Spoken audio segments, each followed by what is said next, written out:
Step ini boleh kasih korang muda 10 tahun. Cepat-cepat follow, like, share, save video ini untuk Mi nak share dengan korang. Satu set senaman ini bagi korang muda 10 tahun. Sekali bagi korang punya badan ringan, tak sakit pinggang, nipis belakang badan sekurang-kurangnya 1 inci. Okey, senaman ni boleh duduk buat, boleh berdiri buat. Okey, so tak kisah you berdiri ke, duduk ke, perut amalkan kemut perut punya senaman. So senaman kemut perut waktu ni dah share, korang nak cari kalau belum mahir punya, cari dekat I punya profile yang I dah pin dekat atas Kaki kita buka selari dengan bahu kalau korang berdiri. Badan selalu tegak. Okey, badan selalu tegak. First step yang kita nak buat punya ialah tangan kita letak kat depan.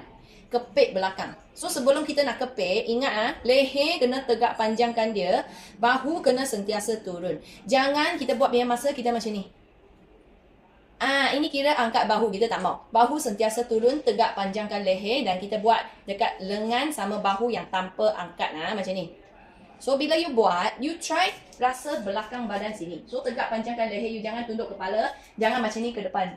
Macam ni pun tak nak. Tegak panjangkan leher you, then baru you buat.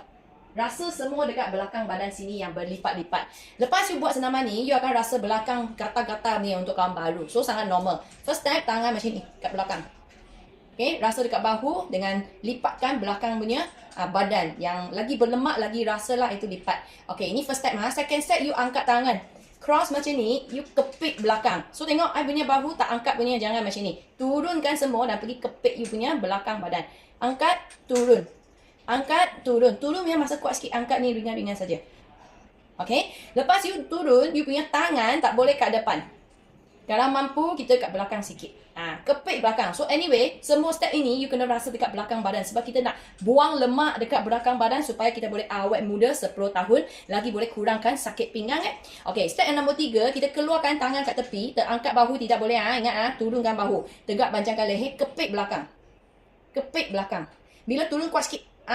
Kalau tak boleh kuat sangat sebab sakit bahu ke, sakit leher ke, sakit pinggang ke, korang buat slow, ringan sikit. So, lama-kelamaan bila you buat senaman ni, you makin buat makin boleh rasa belakang berlipat-lipat. Then you punya badan semakin kuat. Then you boleh rasa punya, okay? So, ini senaman simple. 3 step. First step, tangan depan, kepit belakang. Second step, tangan angkat, kepit belakang. Step nombor 3, tangan ke tepi, kepit belakang. Macam ni je. 3 step ini setiap hari 5 minit korang akan nampak badan korang tak ada sakit pinggang punya masalah lagi. Selain daripada itu, badan korang akan start nipis dengan cepat. So bila badan kita dah nipis, terus awet muda 10 tahun.